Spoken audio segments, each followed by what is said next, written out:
A portable chock failure can kill, yet across the global fleet, these critical devices operate without universal standards. As the guide shifts responsibility from prescriptive rules to operator judgment, we examine whether the industry is ready for this level of technical autonomy and what happens when it's not. Everyone around this table will be aware that the guide now emphasizes technical barriers such as mooring load analysis and recognizes technology like vessel separation detectors. But my question for Ruth is, when providing portable chocks for STS operations, should these critical pieces of equipment be mandated as class approved, or does reliance on documentation and technical specifications suffice under the new standard of due diligence? Yeah, I mean, I think my preference would be with the class approval.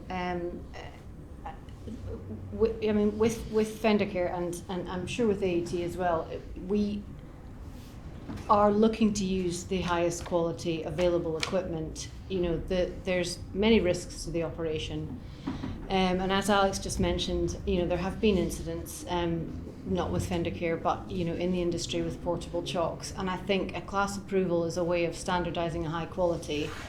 And I think that's something that I'm passionate about, is trying to drive increased safety standards. This is coming, this is what the improved guidance is doing as well.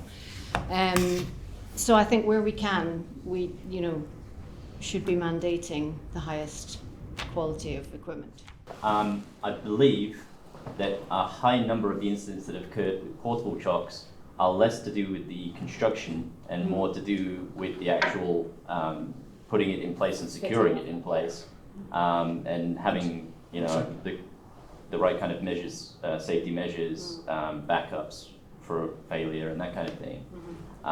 That's something that class can't really fix. Exactly. It's going to be more down to training and right equipment. Well, that kind of thing. And I think along those lines, not necessarily. I think the move should be more toward getting away from the portable chocks and just having the right equipment on board the ship already installed for conducting ship-to-ship transit, which I think MEG 4 made a lot of great movements in that direction, but now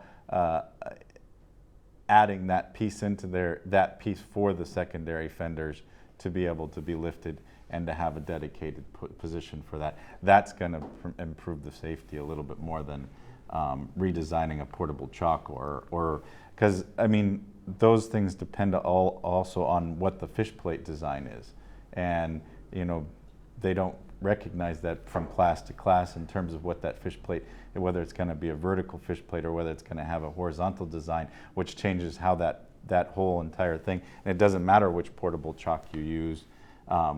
The holding power on changes depending on whether you have a vertical fish plate or a horizontal fish plate. The class approves the clamping as well. To come back to the installation, it's not only the construction and the rigidity of the chock itself, but they assess the clamping force and the clamping process as well. But we have gone through. It is measured on board how? With the wrench, of course, they do have a torque wrench. There is a torque wrench. But a torque wrench is not necessarily guaranteed when you go up on a vessel. I mean, you're not guaranteed to get a torque wrench. I mean, most of the time they're using standard wrenches, and you may have a 120 pounds Filipino trying to tighten that, or you may have a 250 pound torque wrench is needed, definitely, but it is available on board. All ships have a torque wrench. How do they do the overhauling in the auxiliary engines? They do have a torque wrench.